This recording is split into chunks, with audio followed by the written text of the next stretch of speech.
order to bring the final salvation to mankind, the Creator personally established traditional Chinese culture as a path leading to the heavens, and systematically arranged elements connected to the heavens, the divine, in every aspect of traditional culture. To destroy such culture is also to sever the connection between humankind and the divine.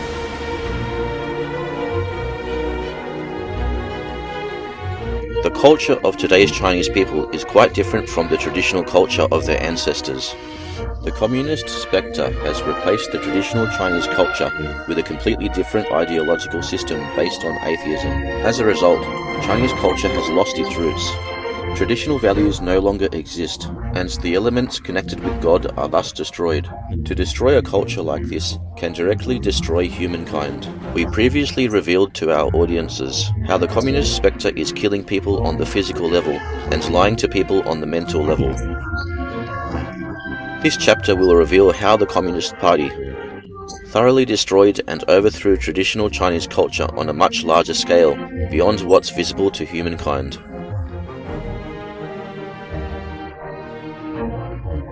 First, the CCP usurps the thrones of divine.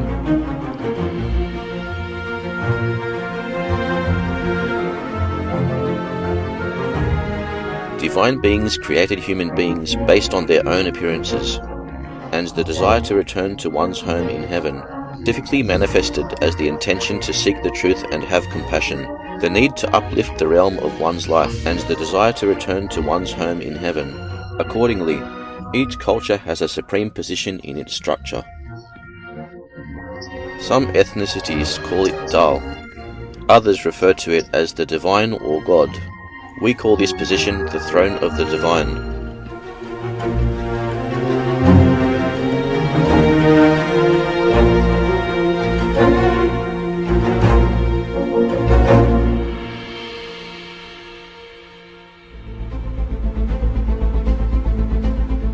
After the CCP usurped power in the human world, it brutally destroyed Chinese cultural relics. However, the throne of the divine in Chinese culture is not only the structure that the divine established when he laid the cultural foundation, but also the culture's inner meanings endowed by the divine when he created humans. It is not easy to remove the arrangements connected with heaven. In the CCP's long-term operation of casting out God, the evil spectre or the evil spirit of communism, which is composed of hatred and corrupt materials in the universe, has secretly attached to the people's hearts, and the throne of the divine was plundered from the Chinese culture. Then the evil spectre posed itself as a righteous god in a dignified disguise. According to the CCP's term of throne of the divine, the party is the one who stipulates the truth and moral values. It promotes atheism and forces people to forget their gods. Thereby, people are indoctrinated to believe that they are rootless, and that they are only living for this life with nothing left after their death. The CCP does not allow people to regard their previous incarnations as real, denying their original link with the divine. Before the divine gives up on humankind, the CCP forces and lures people to reject the divine first. Thus, people are pushed to the brink of destruction. The huge conspiracy surpasses all evilness of the past. The CCP advocates atheism for the purpose of not only denying that human life originates from the divine, but also covering up the fact that it is not the divine but the evil spectre to begin with. There are two aspects in particular. First, if people believed in the existence of divine beings, they would also believe in the existence of demons. In any religion, God versus Satan and Buddha versus devil appear side by side in contrast. Because whenever gods want to save humankind, they would definitely tell them that human beings will suffer in their faith, and many of these sufferings stem from the temptation of the devil. Therefore, the Communist Party indoctrinates people that there is no God, which is also to tell people that there is no devil. Second, when humankind does not believe in God, people abandon God's salvation. As such, even if God wanted to save them, they would not accept it.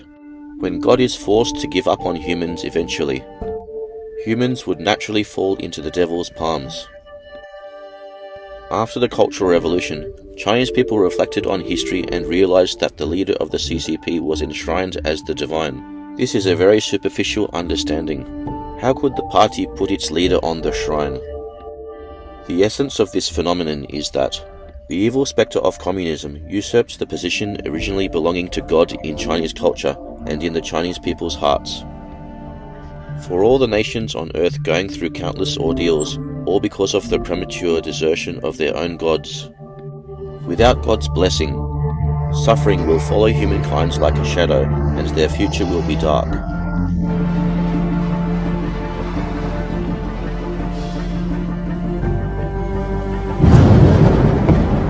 If a person is possessed by the evil spectre, he will suffer tremendously. The rule of the country is in the hands of the evil spectre. When the brain of a nation is controlled by the evil spectre, the nation will be deprived of all hope and will never be recovered. Everyone, even the leaders of the evil party, will not escape the tragic end of the populace. Therefore, recognizing the evil spectre and abandoning it becomes the joint mission of humankind.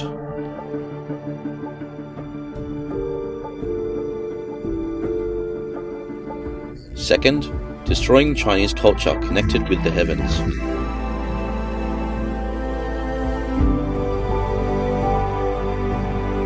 From the very beginning of Chinese culture, it has contained the truth connected with heaven. In order for future generations to receive salvation and to understand divine instructions, the divine has made comprehensive arrangements. The book The Emperor's Century records how Fuxi created the ancient script and the 8 trigrams. As Fuxi looked upward for the signs of cosmic changes and looked downward for the laws on earth. During the different dynasties in the past 5,000 years, the divine has led the Chinese nation to enrich the inner meanings of Chinese culture, which is far-reaching and profound, reflecting God's care and protection. Humankind is God's people and God's creation. On the one hand, the external form and inner nature of human beings are created by gods according to their own characteristics. Humanity's values originate from divine beings. Human beings are supposed to cultivate virtue and respect the divine, to follow heaven's will and return heaven's grace. On the other hand, the human body is a small universe. The ancient book Yellow Emperor's Classic on Internal Medicine discusses the 5 systems in the human body with the 5 internal organs as the core, and how they all function through the interaction between the 5 elements and the external world. People who cultivate themselves in alignment with heaven's way can maintain a healthy body. Some can even obtain the true way and return to the divine kingdom. This is the culture of cultivation throughout Chinese civilization. All aspects of Chinese traditional culture are connected to heaven.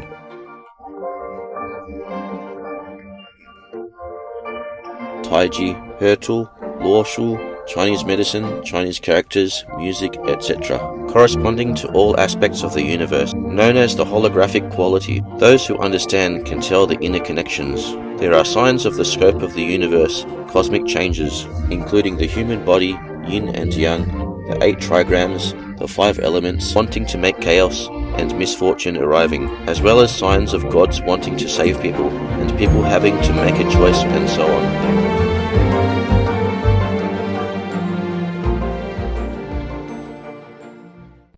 In the process of destroying traditional culture, the Red Demon of communism also aimed at the human being, and severed man's connection with the divine in terms of soul, life, and knowledge.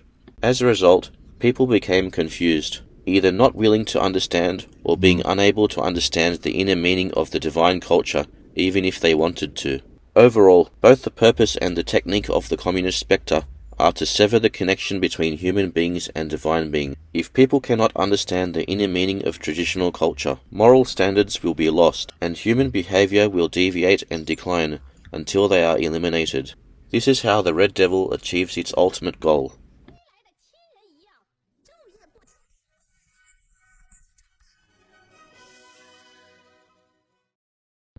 Third, the lifestyle of respecting heaven and gods was eradicated.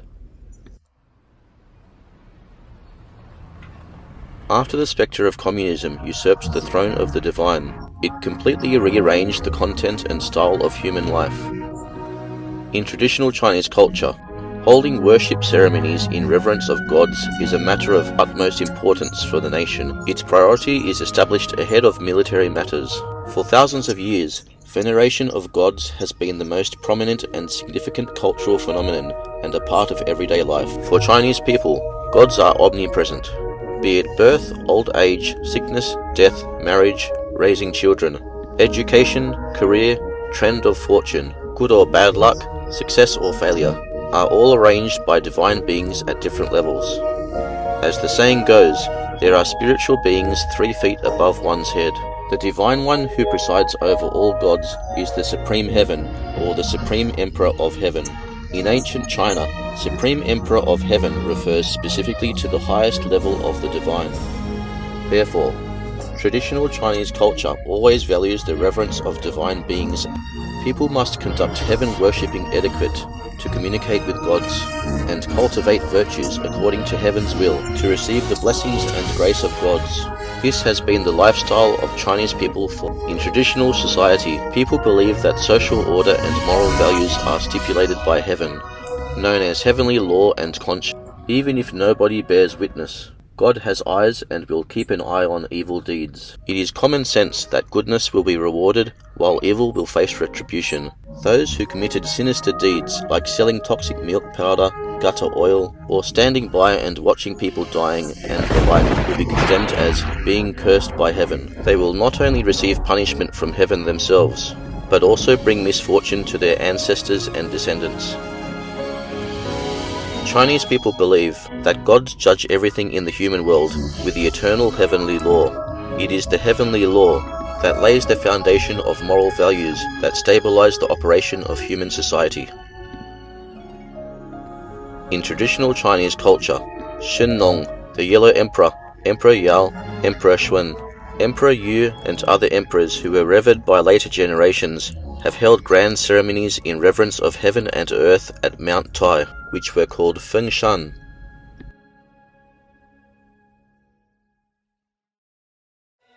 The Temple of Heaven was built in 1420 during Emperor Yongle's reign. It is the place where the Ming and Qing dynasty used to pay homage to the heavens. Its size is 4 times the size of the Forbidden City, Gugong, and is the largest building in Chinese history used for ceremonies. Before the CCP came to temples, Taoist monasteries, ancestral shrines, and Buddha halls were all over China. When you walked into a temple, other than statues of compassionate Buddhas and gods, there were also serious-looking heavenly guardians and judges of the underworld. The atmosphere was solemn and eye-catching words of wisdom warned the world, invoking reverence deep down. The communist evil Specter smashed all these temples and statues that enabled people to connect with the divine beings whenever they wanted in their daily lives. Through lies and brainwashing, it completely separated Chinese people from their traditional lifestyle. The party culture used the label superstition to cut off anything related to gods in their everyday life. Today, the concept of God or the divine and their inner meanings have been completely eradicated from Chinese people's daily lives. Devotion and humility displayed in reverence of gods have been replaced by fighting with one's entire life. As said in a blood oath to the evil Spectre, when people join the party, the Youth League, or the Young Pioneers, even the understanding of afterlife has been changed to seeing Karl Marx a minion of an evil cult from the West. People never thought that to fight for the communist evil cult and to sacrifice for the evil Spectre who took the divine's place is a betrayal of the divine. The party completely disconnected people's reality from divine beings. The CCP changed divine into an empty concept in people's hearts, when divine became a simple, abstract concept. It lost its connection with people's daily lives. Today, many Chinese people probably only know to implore God for a son, good fortune, promotions, or admissions to a good school. They have no idea that oftentimes what they are imploring are foxes, weasels, ghosts, and snakes. The divine wants to save people. However, people no longer recognize divine beings. Aren't they in a perilous situation? Fourth, building an evil cult field for party culture. Robbing every divine creation in the human world is not enough for the communist evil Spectre in order to pursue its ultimate goal. At the same time, it has to create a huge cult field filled with party culture in the human world, so that people live naturally in it without realizing it. First, the party forced people to live in this field with violent killing. Later, it coaxed people so that they got used to living in such an environment. Until people thought this is how the world is formed, they naturally complied with the rules and limitations of this material field, thinking the way the CCP thinks and speaking the way the CCP speaks. When the party contends that, without the Communist Party, there is no future for China, people think, without the Communist Party, who could possibly lead our country? When the party points out that, if you are against the party, you are against China, people become confused as to what the party or China is referring to. Under the party's control, people don't have freedom of belief, neither can they choose their own faith independently. Since people don't believe in God or the divine, and don't realize that they have such a right, the Communist Party got away with their evil tricks. Religious people know that when the divine offers salvation to people, there are corresponding heavenly worlds. The party simulates and creates a living range of party culture for the Chinese people, which is an enclosed human secular environment without heaven. The party culture has a set of living standards, and a set of language system, encompassing every aspect of life in the party's country. Within those systems, there is a new definition of heaven. There is a theoretical system that stains and denies divine beings. There are charters of the party's evil cult, and the party's organizational activities and regulations. There is an agenda to achieve the Specter's objective, and a leading ideology for revolution. There are the party's organizational and cadre guidelines, as well as titles for all the faculty of the party as a cult. There is the initiation and operation of different movements. There is an operational procedure to rectify people, an evaluation standard for promotion that is against moral standards, and a system of reward and punishment that violates heavenly law and conscience. There is training on how to torture and harm people, a mechanism for brainwashing, and an institution to distribute evil values. There are media that lie about everything except the date. There are art performances where actors are not convincing when playing good guys, yet very convincing when playing villains. The lies the party repeated 100 times became the truth and the goal to move forward. The party's arrogant desire of conquering the world became the national pride of its people. When the party delivers a late and inadequate society of modest wealth, people are so satisfied that they become condescending and snobbish. As they finally became wealthier, don't be surprised if the party raises people's salaries, or prints cash with a face value of 1,000 RMB today, but drops people's quality of life on the next day. The party's gimmicks are versatile and inconsistent, but the nature of the party never changed, and it never will. Within the party culture, there is also fear. The party is also well aware of how corrupted it is, and that it is impossible to prohibit people from denouncing the party. Then it lets people make small criticism. However, if they dared to truly criticize the party, then what happens to them can be seen in the example of Gao Zhishen and other lawyers who uphold justice. In an environment where the CCP allows limited freedom, once a person touches on something subtle that the party doesn't allow, jail and torture will await them. People know better not to touch the party's sensitive nerves, or to challenge the party's fragile bottom line, because the terror is in fact everywhere. Even if you are outside China, the phobic feeling is still carried with you. When people shut the door and hide in the toilet, they might still not dare to condemn the party. It is truly a material field of party culture that is hard to escape, which can even go beyond the limit of space-time, engulfing one wherever one goes.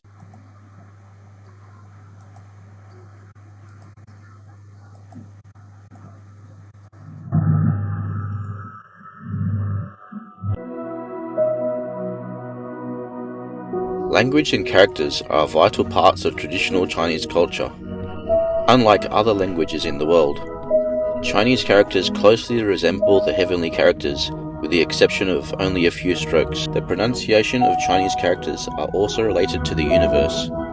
Examining celestial changes and inspecting geographic law, Fuxi, the ancient sage king, observes the messages of birds and animals, things as close as himself and as far as everything beyond. He thereby created written scripts and the 8 trigrams, with which to communicate with the divine and present the situation of everything in heaven and earth. It is recorded in the I Ching Shizi that, after the formation of the 8 trigrams, they paired up to form 64 hexagrams and became changes. Everything in the world is covered and nothing is left out. Later generations were able to understand divine messages through the 64 hexagrams of the I Ching. From the very beginning, Chinese culture has been profound, relating directly to heaven and reflecting the truth of the universe in its entirety. In other words, it is holographic reflection. I Ching originally had no words and was known as the heavenly book without words. In the same way, the divine left characters for people to conveniently record and use.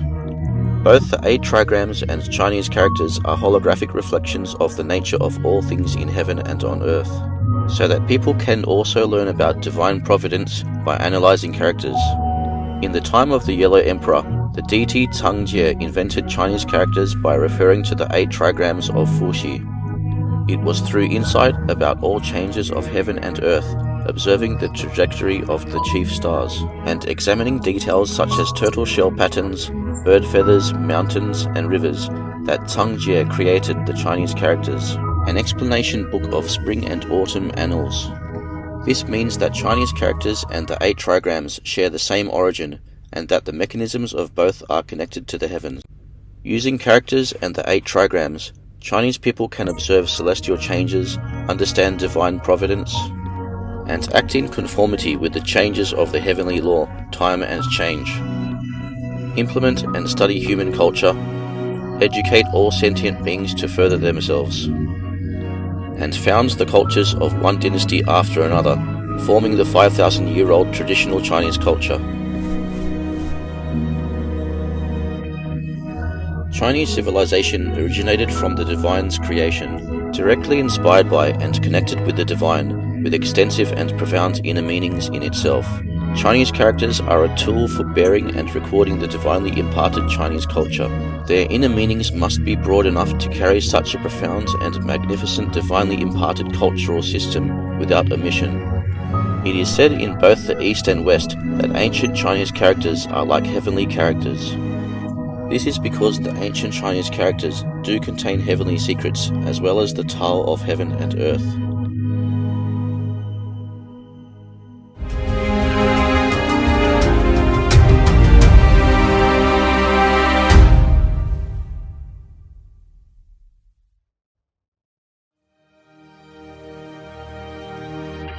The language of traditional Chinese culture is entirely different from that of today, which has been distorted by the party's culture and various modern deviated thoughts. Just compare the different interpretations of divine in the Kangxi Dictionary and Xinhua Dictionary. In the Kangxi Dictionary, the word divine is explained as God of heaven, who creates all beings. Xu Yue means leading. God sends down the original qi to inspire all beings, leading them out. Huangji Jingshi, the spirit of heaven lies in the sun, and the spirit of humans lies in the eyes. To have a clear wisdom as God.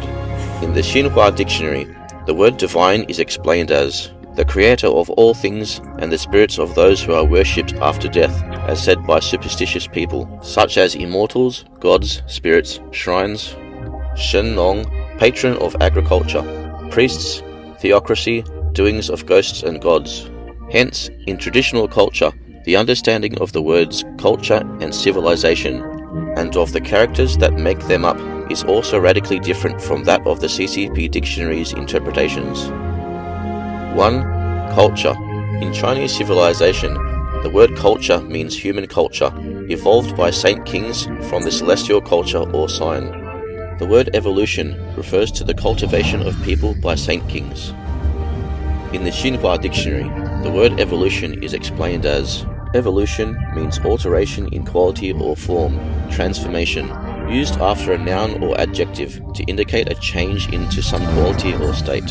For example, the words vilify and greening, custom, general, an offense against decency of custom or social conduct. In the Kangxi Dictionary, the word evolution is explained as the word means evolution, culture, cultivation. Dao De Jing, I will do nothing of purpose. and the people will be evolved by themselves. Changing the people with virtue is called cultivation. Yun Hui, Rhythm Dictionary. The motion of yin and yang between heaven and earth varies from existence to non-existence in itself, and vice versa. Everything evolves according to the rule of life and death. That is called evolution. By comparison, we can see that the traditional meaning of the character evolution and that of modernized evolution are worlds apart. In Chinese culture, the original meaning of evolution is that everything evolves according to the rule of life and death, and that all beings are cultivated in evolution. This is the real secret and divine message contained in Chinese culture. However, the red devil of communism suppresses the space of human thoughts, narrows it down, and thereby alienates people from the divinely bestowed heavenly secrets within culture. The traditional evolution also means cultivation or education on the human level. When saints change the people with virtue, it is called cultivation. Over the long history of 5,000 years, whenever a certain cultural phenomenon emerged, the divine would arrange a celestial change and personally come down to the world to arrange the field. Chinese characters have been infused, combined, and concentrated with rich information. Divine would teach people to understand the meanings, appreciate, observe, and learn to abide by it, making them the characteristics of the Chinese nation. These are the well-known virtues known as filial piety, played out by Emperor Shun, righteousness, played out by heroes in the Three Kingdoms, and loyalty demonstrated in the Song dynasty by Yang Yangzhao and Yue Fei, and so forth. 2. Civilization. The character enlighten in the word civilization means enlightening the four corners of the world. In the Xinhua dictionary, a light is interpreted as light, lighten, the antonym of dark. For example, the word shining. In the Kangxi dictionary, the word Ming means enlighten. Enlightening the four corners of the world is called Ming. Enlightening the four corners of the world. One of the original meanings of the character Ming was completely hidden and erased by the CCP. Civilization is divinely imparted culture, rendering humans the ability to coexist with the universe in a vibrant and lively manner without end. That is to say, those in line with the heavenly principles will prosper, shine, and live forever. This is the essence and mechanism of the divinely bestowed culture. Therefore, we understand that not everything that existed in history or during non-recorded remote ages is tradition, and not all large-scale rituals are culture. The culture that conforms to the heavenly law and keeps the universe thriving, including morality, ethics, and lifestyles, is the real culture in the traditional Chinese sense.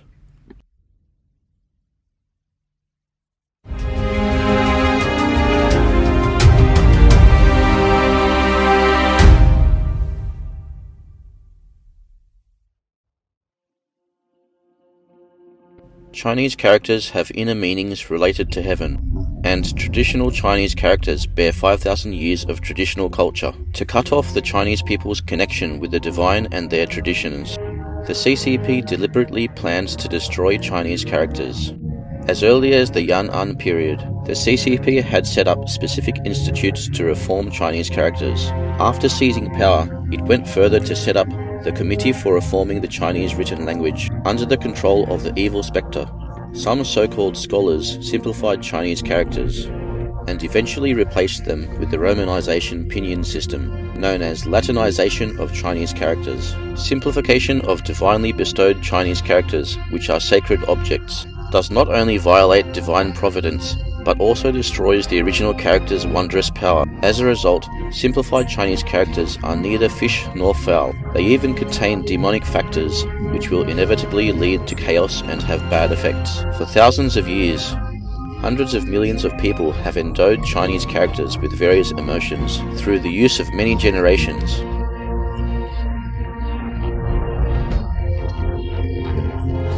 Containing powerful energy and making its existence as forming a kind of field. Each character is imbued with a variety of feelings, ideas, emotions, perceptions, and imaginations, as well as the unique humanity, divinity, and poetic nature of the Chinese ethnicity. This energy and field exerts a subtle influence on people's psychology and thinking. For example, upon seeing the word divine, people will grow a sense of reverence and a feeling of being immersed in compassion. They'll also unconsciously restrain themselves from coming up with evil thoughts. Mentioning the word demon, people will feel horror and evil. They will think of Devil King, Devil Claws, Devil Monsters, or Demon Ghost, Devil's Hand, Devil's Den, or Devil's Power, etc. Reiterating the word true, people feel something pure, upright, and kind. Upon seeing the word fake, feelings of deception and malevolence will come to mind. There is a huge difference between the partially deformed, simplified Chinese characters and the divinely imparted traditional characters. The energy generated by the traditional Chinese characters is ruined, radiating a distorted energy stemming from the simplification. One instance is the simplification of the word forwards. This character is formed by a component denoting foot and better, meaning the more one walks, the better. After it was simplified to this character, better is replaced by well.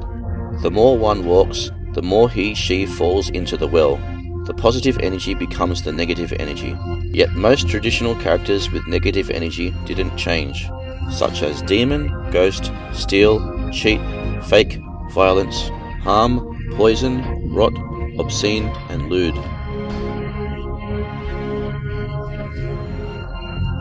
In the name of simplifying Chinese characters, the CCP took away the soul of the divinely bestowed Chinese culture, including the spirits expressed in the characters and the positive energy behind that could restrain and regulate people, making people go further and further away from the divine unknowingly, as the party's tactics intended to destroy other traditional cultures. Simplification of Chinese characters further severed the connection between people and the divine.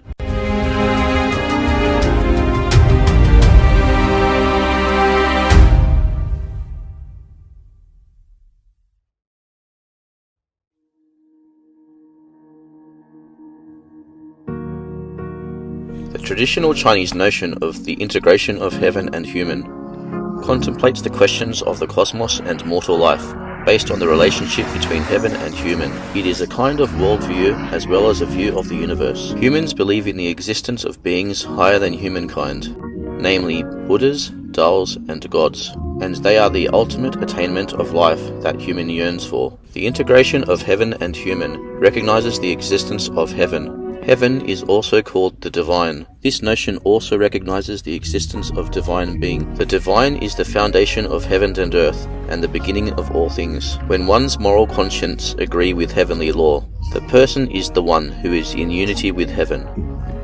Human beings come from heaven and shall return to heaven. The long-standing cultivation culture of China is well established from a remote history. Ancient Chinese people believed that Tao is the source of everything and of life. Lao Tzu said, "Human abides by earth, earth by heaven, heaven by the Tao, and the Tao by the natural way of things." Lao Tzu expounded the relationship between human and nature, and disclosed that all affairs and substances in the universe shall follow the characteristics of the universe and the operation principles of eternal evolution. The saying of "Observe the way of heaven and act accordingly" points out how people should behave and approach things. In other words, people's actions should be in line with the way of heaven. Having one's entire body and mind be in natural unity with heaven, that is the only way to encompass all things. As a result, it will bring lasting peace and order to the world for a long time. It goes without saying that the Buddha and Tao schools believe in the divine. These schools themselves guide cultivators to achieve Buddhahood and the Tao through cultivation. In history, many great virtuous beings who cultivated in the Buddha and Tao schools, their stories of cultivation process and consummation have enriched the cultivation cultures of both schools. If a person wants to explore the truth of the universe, he or she needs to seek gods or find their ultimate place of return. Sincerity and a righteous mind are prerequisites. Divine beings do not care about a person's material wealth or social standing, but only their mind.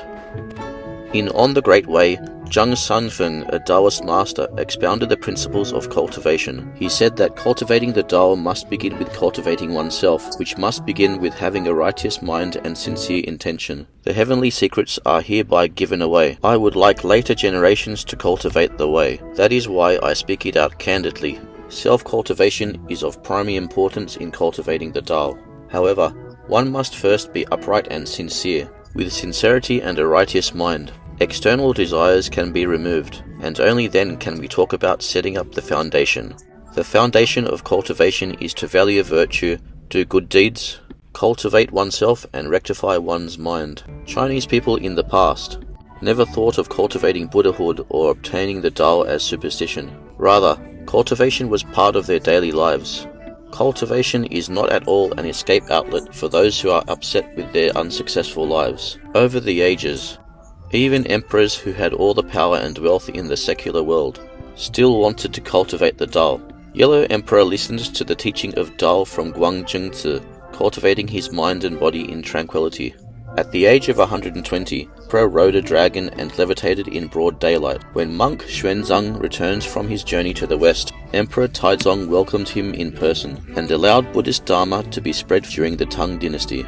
Emperor Genghis Khan summoned Taoist master Qiu Chuzi 3 times for advice on methods of wise governance and longevity. Many emperors revered the Buddha, the Tao, and heaven.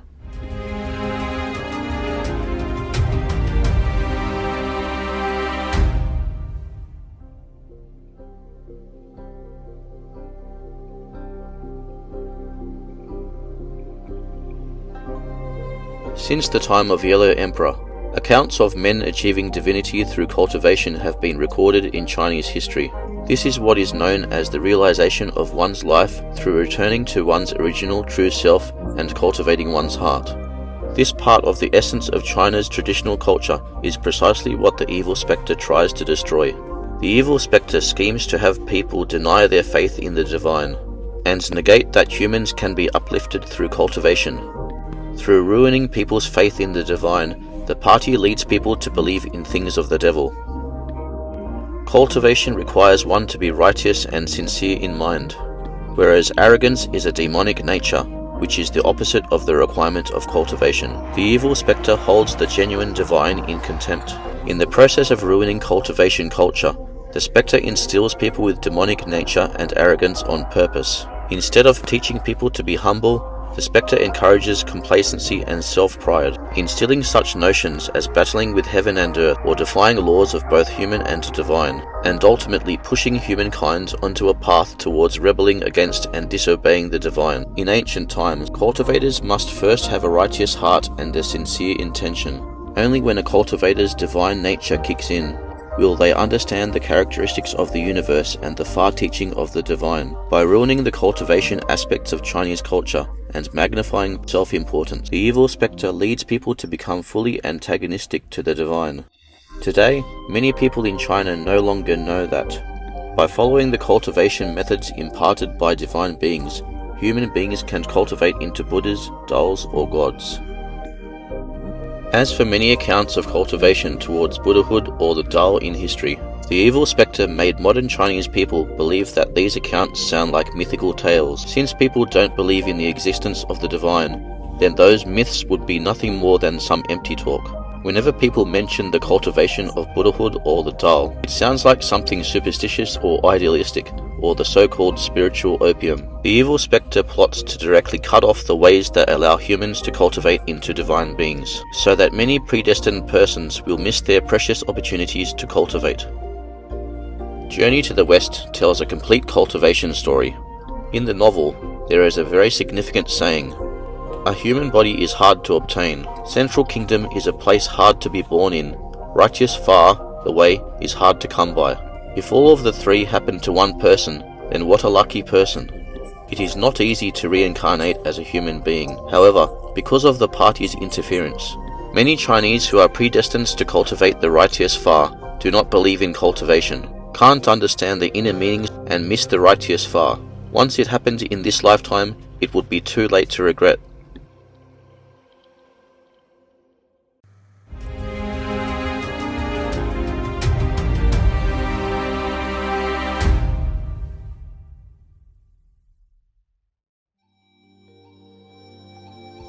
Traditionally, Chinese people believe that one with great virtue can sustain things.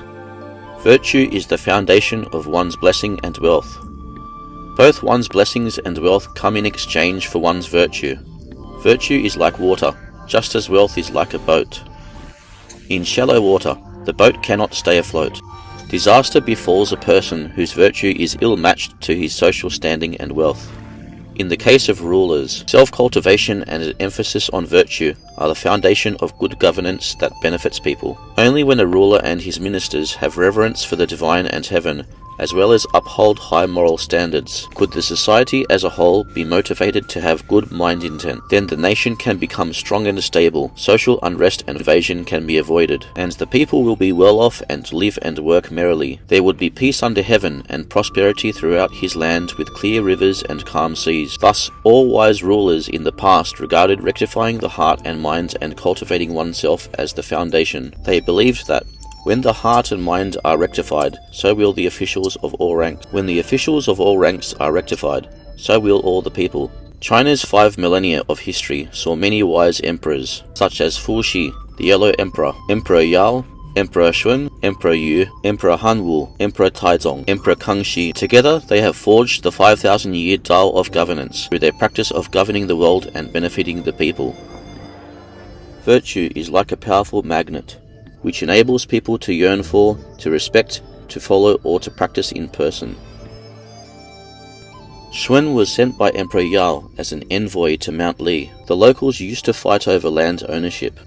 Under Shun's moral influence, 1 year later, the practice of courtesy or thoughtfulness grew into a general trend in Mount Li. Whenever Shun stayed, people became simple and honest. People all wanted to live closer to Shun. People moved in crowds to wherever Shun was settling, where the population would grow to that of a village in 1 year's time, a city in 2 years, and a capital in 3 years. Under a decree from Emperor Yao, Shun taught people the 5 ethics to observe. That is, fathers should be righteous, mothers compassionate, older brothers fraternal, younger brothers respectful, and children filial. People abided by the 5 ethics, thus they enjoyed peace under heaven and harmony among one another. Clear virtue under heaven began with Emperor Shun. Sage rulers govern the nation with people's well-being in their hearts and minds. At the end of December of AD 632, Emperor Taizong inspected a prison for those facing the death penalty. The new year was approaching, yet the prisoners could not reunite with their families. Emperor Taizong couldn't help but sympathize with the prisoners' situation and issued an order to let them go home during the New Year's holiday. But they must return by next fall on their own for their execution. It's inconceivable to expect death row prisoners to live up to such a promise. But in the following September, without supervision or escort, all 390 death row prisoners came back to the court on time. Not even one escaped. Emperor Taizong's teaching of integrity affected the people, and even the death row prisoners also fulfilled their promise, willfully coming back to face their execution. Emperor Taizong also commuted their death penalty, and the story later became a much-told tale for over 1,000 years. Emperor Kangxi of the Qing dynasty issued tax cut policies for his people virtually every year. The previously flood-struck areas became arable land, and farmers were recruited to cultivate their lands. Emperor Kangxi offered a tax exemption to 261 flood-struck areas, including Shuntian capital city, Jiangnan province, Shandong province, Shanxi province, Henan province, and others. Although the imperial treasury was necessary to put down the ongoing revolt of the 3 fiefs at the time, tax was still waived as that year witnessed many natural disasters. At different times during Kangxi's reign, he granted tax exemptions or tax cuts to different regions. During Kangxi's 62 years of reign over China, he cut taxes up to 545 times, which amounted to 150 million ounces of silver, equivalent to 5 or 7 times the state revenue, which at the time ranged from 20 to 30 million ounces of silver. Sage rulers not only granted benefits to their people, but also taught them how to elevate their moral levels. When people uplift their morality, heaven will naturally reward them with blessings. For thousands of years, sage rulers gave their subjects providence and showed their moral deeds remembered for thousands of generations. Emperor Yongle of the Ming dynasty built the Yongle bell, which is known as the king of Buddhist bells, accumulating the best features of all ancient bells in the past. It is the largest and heaviest bell in the world. Every inch of the bell's surface inside out was engraved with Buddhist scriptures or incantations. The outside of the bell was carved with the Amitabha Sutra, among others, the inside with the Lotus Sutra, and so on. and the bell rim with the diamond sutra, etc. Up to 17 different sutras were carved all over the bell.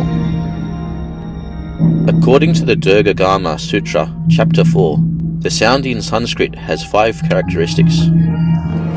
The first is upright, the second is graceful, the third is clear, the fourth is profound, and the fifth is far-reaching. The sound that has those features is a sound in Sanskrit. Emperor Yongle once clearly stated that the purpose of spreading the sound in Sanskrit is to turn the law wheel for sentient beings, and to benefit all, which includes all sentient beings in the 10 directions. When the Yongle bell is rung, the tones of the sound and the messages sent by the sound all meet the criteria of sound in Sanskrit. Every time the bell is rung, every word engraved on the surface of the bell becomes the sound, and the 230,000 words of scriptures, Buddha's names and Sanskrit carved on the bell are also chanted to the ears and ultimately to the mind. Hence the Buddha's teaching carried by the bell's sound enters into the human material world, awakening the secular world. There is boundless mighty virtue in that. In contrast to the ways of sage rulers, all the policies of the communist evil cult have brought calamity to the nation. We can see how the communist vile Specter used evil approaches to ruin morality and culture. Take Jiang Zemin for example, who is the most evil culprit in undermining 5,000 years of traditional Chinese culture.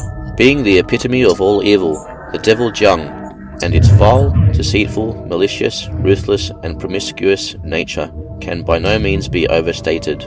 It ran the country by encouraging corruption. Its biggest contribution to the communist regime was setting up and implementing systemic corruption. Not only did Jiang's own behavior corrupt people's bottom line of morality, but he also promoted those officials who persecuted Falun Gong in the most brutal manner, and those villains who took the most bribes, or were the most promiscuous and incompetent ones, in its effort to attack the kind and the good, and encourage evil trends and noxious influence. Among the senior officials promoted by Jiang, several hundred of them have been removed from office for corruption charges and illicit sex scandals. That is only part of the picture. During the years Jiang was in office, fake products and poisonous goods were rampant. The environment in China took such a turn for the worse that many places today are no longer suitable for healthy living. The dollar diplomacy invented by the evil Jiang waged a global greed war, corrupting governments and officials in every country and region around the world, befitting the depiction of the whore of Babylon in the Bible, with whom the kings of the earth have committed fornication. Jiang drags everyone to be an accomplice in his evilness. The evil Spectre chose the devil born in the age of turmoil, and took advantage of its embodiment of all evil, leading humanity into the abyss doomed for eternity. The reason Jiang Zemin was promoted to the powerful position is precisely the requirement of the mode of running the nation, as arranged by the communist Spectre. For that, Jiang could best carry out its scheme for destroying society's morality on the whole and undermining traditional culture. After Jiang Zemin went behind the curtains due to the age limit, the evil Spectre arranged for those in his faction to assume key positions in the communist regime, so that they could continue cracking down on those who uphold the values of truthfulness, compassion, forbearance, ruining Chinese people's traditional moral values and leading the Chinese nation down a doomed path. Nonetheless, it also ruins the party itself. Jiang's egregious behavior has in effect stripped the party of its deceitful appearance, exposed it for what it is, and also dug the party's own grave.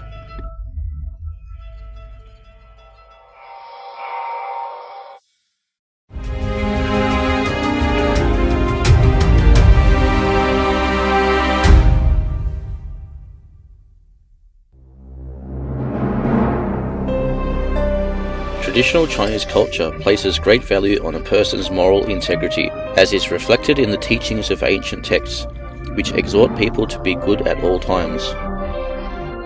Flipping through this 5,000-year-long history is like beholding a rich gallery of characters, an unending stream of different personalities.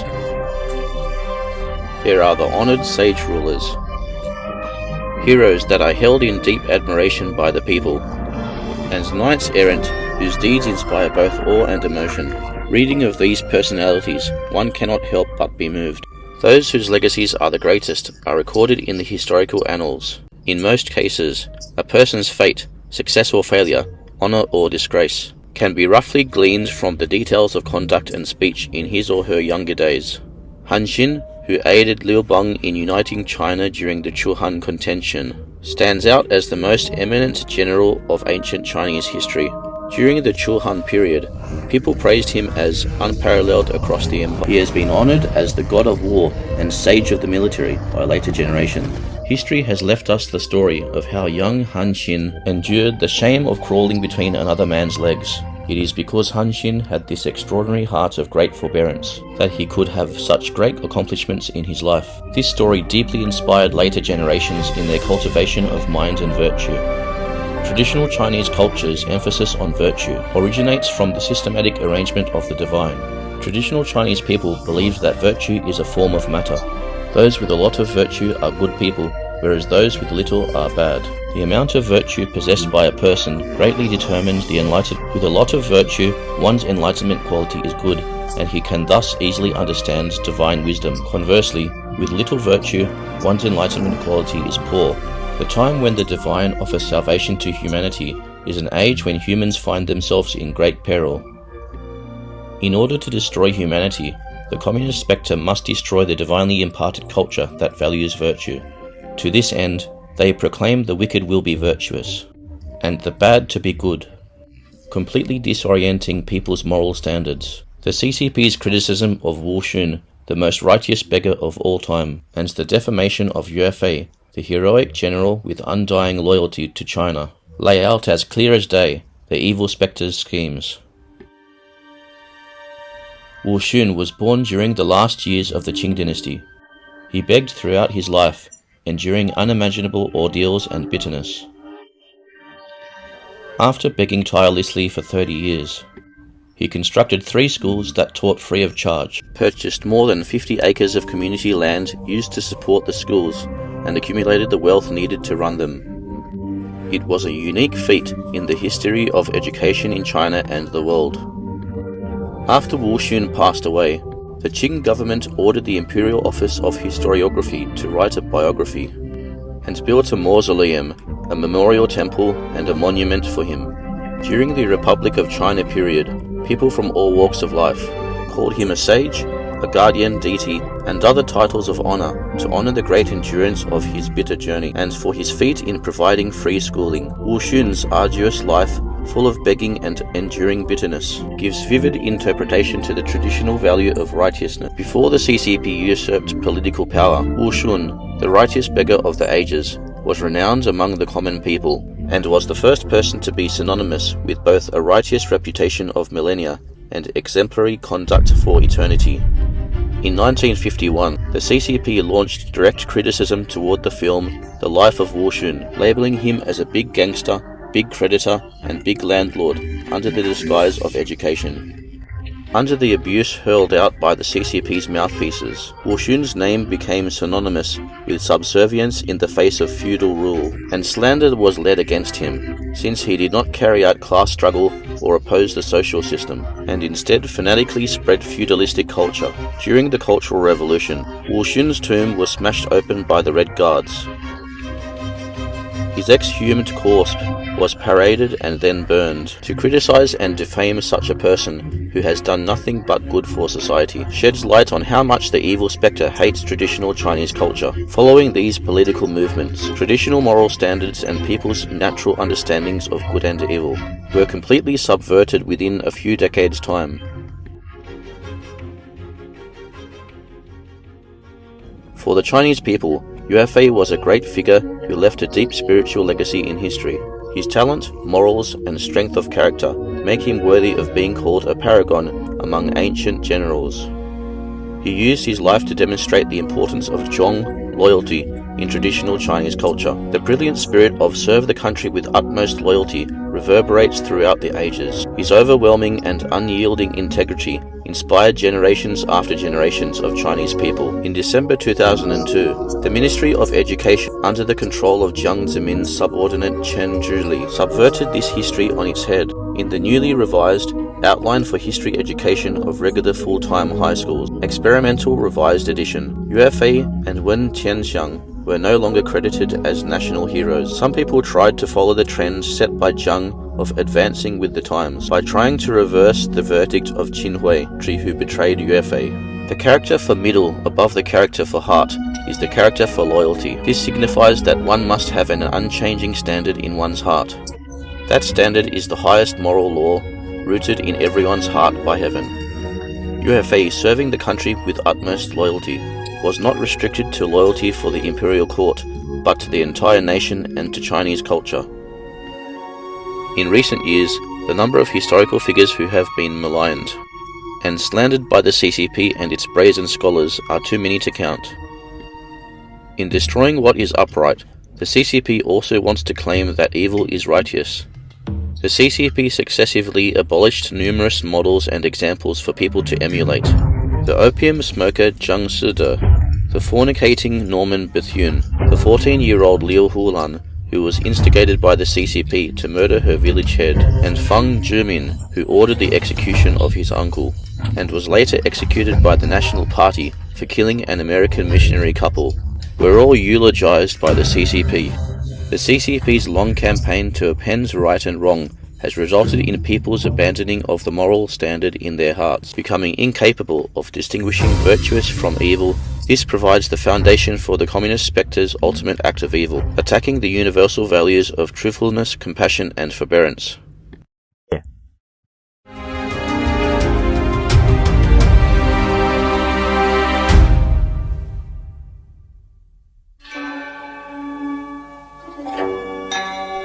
Traditional Chinese culture is often called culture of rites and music. Rite is a solemn ceremony or ritual to worship the divine. In the commentary of Zuo, it is said that rites are the tenets of heaven, the principles of earth, and the conduct of people, often cited by Chinese people as the principles of heaven and earth. The divine beings in charge of heaven and earth are the sources of human ethics. Rites establish the connection between heaven, earth, and people.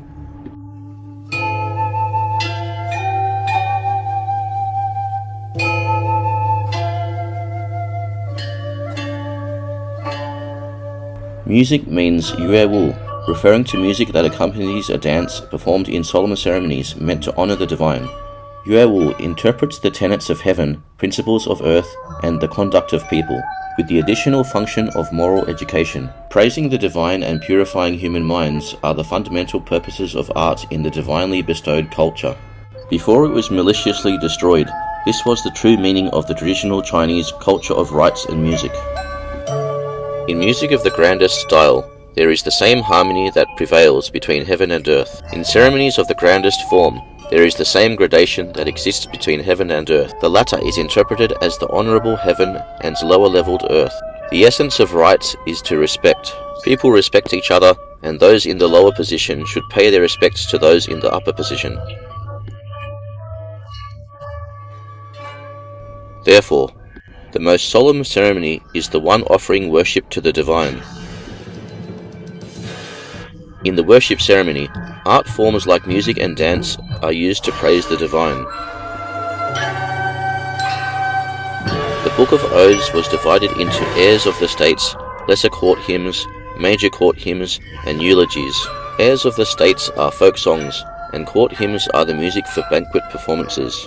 Eulogies, transcending major court hymns, and most solemn of all, are music for worshipping accompanied by Yue Wu. There are 6 famous Yue Wu, dance accompanied by music, including Cloudy Gate, Yunmen Dajuan of the Yellow Emperor, Grand Reunion, Daxian of Emperor Yao, Grand Concord, Dashao of Emperor Shun, Grand Airs of the Xia of Emperor Yu, Grand Airs of Humidification, Da Ho of Tongue of Shang, and Grand Martial Airs, Da Wu, Rites of Zhou.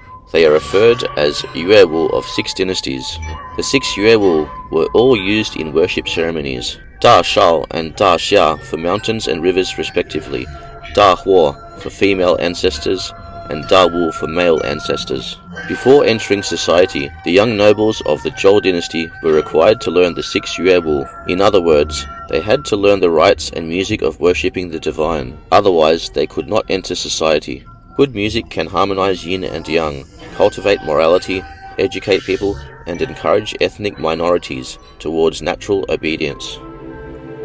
When the Yan Emperor ruled the world in prehistoric times, yin and yang were out of balance, causing all things to decay and fruits to fail to ripen. Therefore, Shi Da, the minister of the Yan Emperor, created a 5-stringed zither, so he could play music with it to calm down the sentient beings. Emperor Shun played a 5-stringed instrument and sang the poem South Wind. As a result, the empire was well governed. When monk Xuanzang went to central India for Buddhist scriptures, King Shiluo Yidor summoned him and said, "There emerges a sage in your state who wrote music named Prince of Qin breaking up the enemy's front. Tell me more about him." Xuanzang introduced the valiance of Emperor Taizong of the Tang dynasty. The king was pleased and said, "I'll pay homage to him facing the east."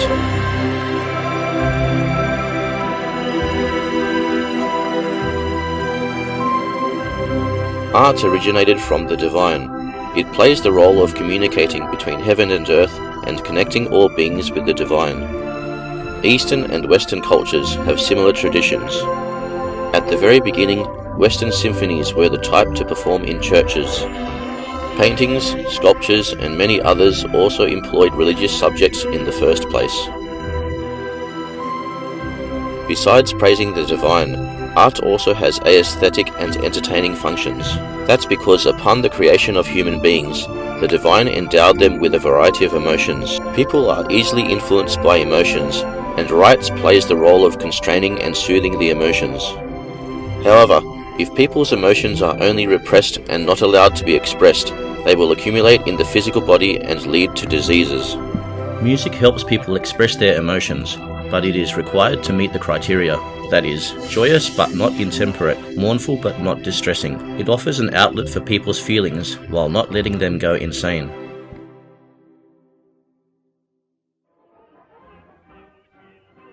Being well aware of the power of art, communist countries turned it into a brainwashing tool.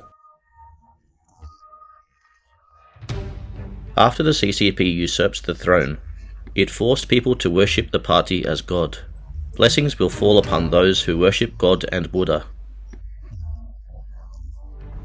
However, when people worship the devil, they will be controlled by the devil.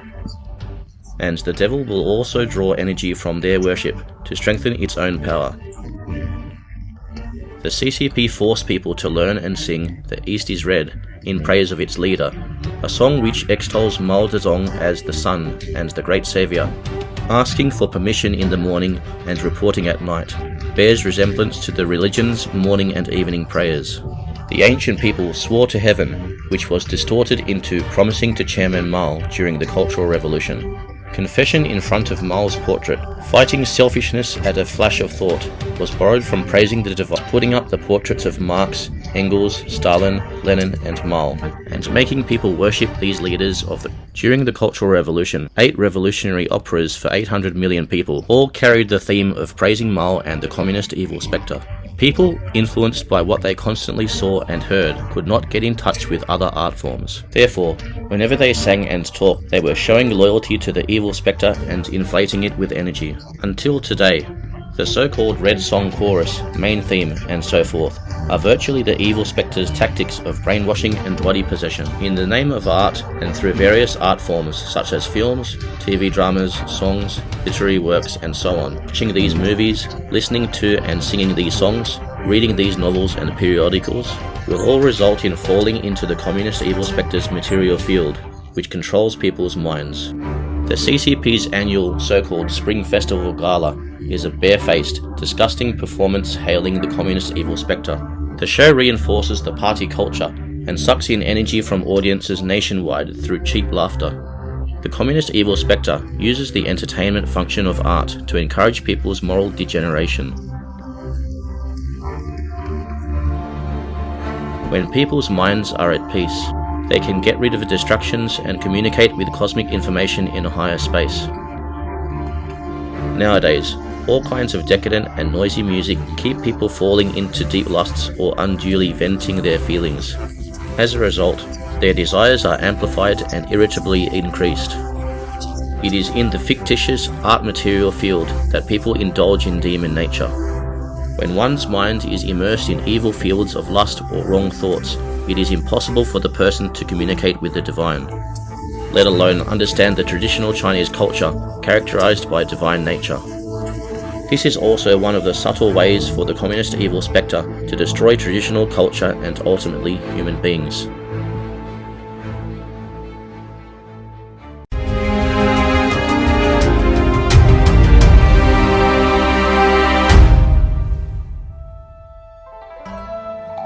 History is not something the communist Spectre can willfully destroy. China has the opportunity to break free from the shackles of the communist Spectre. The imprints of ancient culture are etched deep and indelibly into the hearts of the Chinese people. Once the atmosphere relaxes, that divine nature will emerge with irresistible influence. The rising popularity of Qigong is a typical example of divine nature awakening in Chinese people, seeming like fitness exercises. Qigong broke through the atheistic restrictions and rigid mentality formed by the CCP for several decades. People developed an increasingly open attitude towards the mysteries of life, and continued their spiritual pursuits even in the aftermath of the Tiananmen massacre in 1989. Although the Qigong craze did produce some animalistic charlatans amongst the righteous ways, the return of traditional spirituality resonated with millions of ordinary Chinese people. Most representative of the Qigong phenomenon was Falun Gong, a practice that features the cultivation of mind and body based on the principles of truthfulness, compassion, and forbearance, and showed that Qigong is not simply a set of physical exercises, but in fact spiritual cultivation. It uncovered the mysteries of the human body, the universe, other dimensions, and the relationship between humans and higher-level beings. Falun Gong teaches that the characteristics of truthfulness, compassion, and forbearance exist within all matter from the microscopic to the macroscopic, and that the purpose of being human is to return to one's original true self. The CCP's decades of atheistic indoctrination and destruction of traditional culture failed to annihilate the age-old yearning that existed in people's hearts.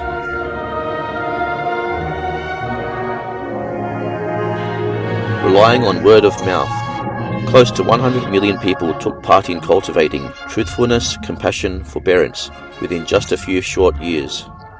These principles are the genuine values of traditional Chinese culture.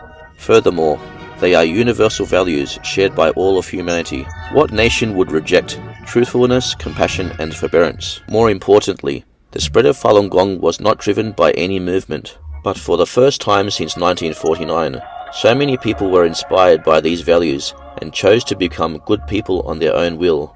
This had an immeasurably positive effect on uplifting society's morals. Not everyone practices Falun Gong, but when your colleagues, family members, supervisors, and subordinates are practicing Falun Gong, wouldn't their behavior and speech have a positive influence on you? They are incorruptible by bribes, live a decent and righteous life, and work diligently and selflessly. Such groups of people existing in different strata of society would definitely elevate the morality of society in a positive way.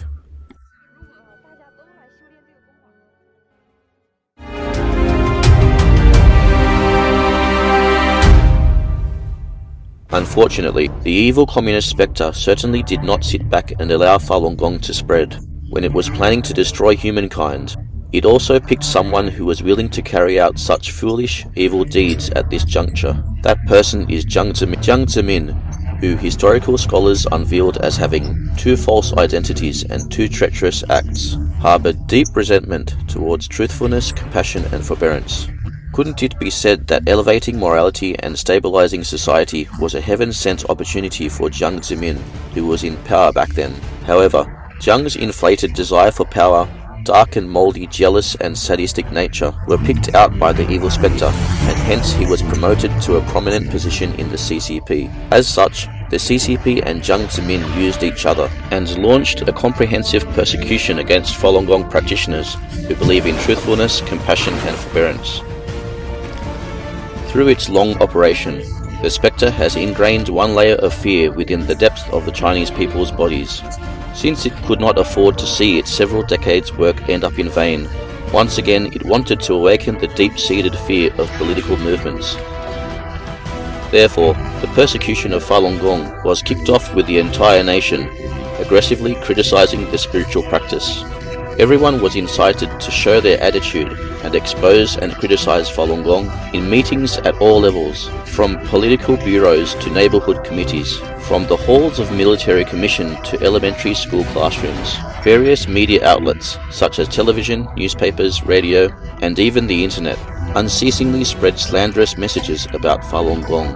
All of a sudden, the world was covered in darkness, as if the Cultural Revolution rose again. This is exactly what the CCP wanted. It wanted to awaken the painful memories that had been slowly fading away. It wanted to instill fear. It wanted to reawaken the memories of how the CCP brutally slaughtered its own people. It wanted to kidnap people and force them to take the same stance as the party, in opposing the universal values, truthfulness, compassion, and forbearance. In the process of persecuting truthfulness, compassion, and forbearance, all the tricks played by the CCP have been false, evil, and violent. Compared to other political movements in history, this time an unprecedented number of people were involved, targeting the most peaceful cultivators, who simply wanted the freedom to practice their beliefs without any political pursuit at all. People who have faith are the most resilient. When the CCP opened its door to the world, expecting foreign investment under the spotlight of international society, the CCP's open oppression of this group of people would be extremely difficult.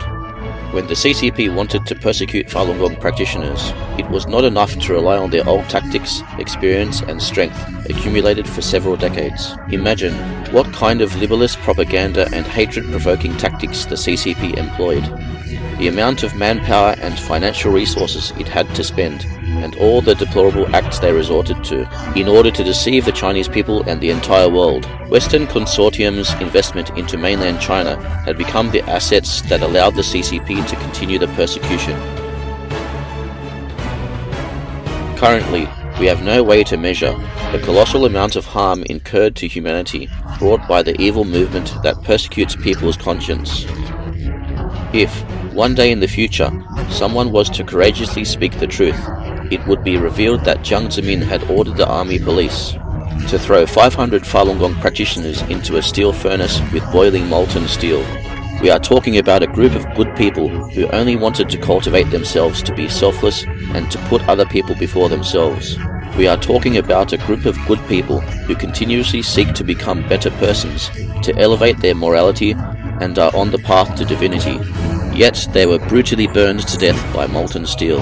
500 people were burned alive by the molten steel over 1,000 degrees Celsius. Their skin and flesh were burned inch by inch. If that was the truth, would everyone be surprised? Certainly not. You don't need to be surprised. This is how evil Jiang Zemin had become. Even the evil spectre who had chosen Jiang to do its work was stunned. It is more vicious than snakes and scorpions, and you would run out of bamboo from the entire mountain before you could finish recording of its crimes. According to the vicious nature of Jiang Zemin, he could commit the tyrannical evil that made both humankind and divine beings outraged. There is no limit to what the evil could do, only people cannot imagine. For the past 2 decades, the brutal persecution prevented people from approaching Falun Gong, or acknowledging truthfulness, compassion, and forbearance. The lies have deceived people, and made truthfulness, compassion, forbearance so taboo that people would immediately reject as if a flood or monster were coming. If you wear a t-shirt that says truthfulness, compassion, forbearance, and take a walk around Tiananmen Square, a swarm of police officers would wait for you, as if they were approaching a national enemy.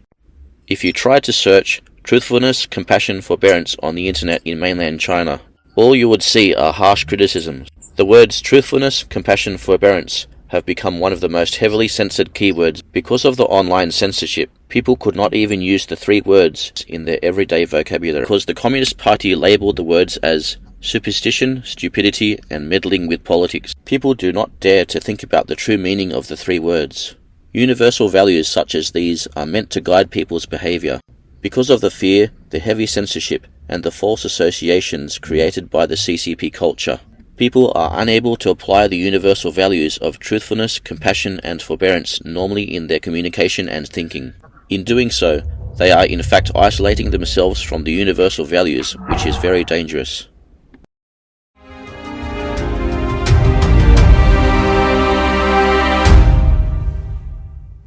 As the CCP attempted to demonize and persecute the universal principles of truthfulness, compassion, and forbearance, Chinese people no longer believe in the false deity of the communist spectre.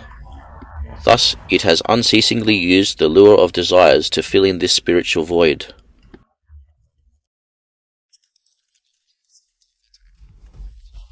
Jiang Zemin vehemently advocated quietly make a fortune, which is a confession from the leader of the communist cult himself. The CCP is the first regime in history that has made the pursuit of desire into the motto of national faith and indoctrinated the populace as a national cult. Some have described this metaphorically.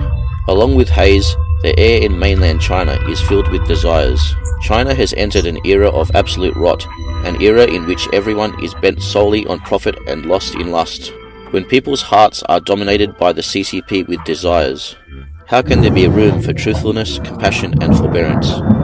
When the links between humankind and gods are cut off, what future lies in store for the Chinese people?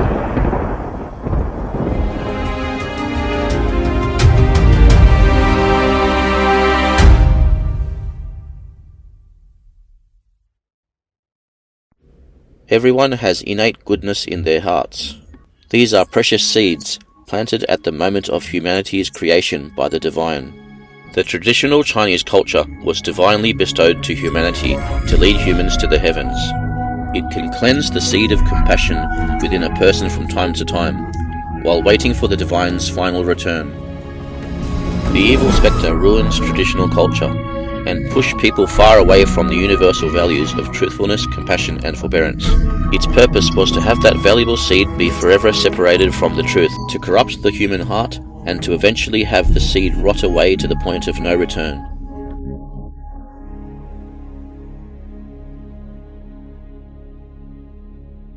In history, whoever the CCP wanted to strike down would be destroyed within 3 days. But this time, in the persecution of truthfulness, compassion, and forbearance, the party was doomed to fail. Falun Gong practitioners have never abandoned their efforts to oppose the persecution.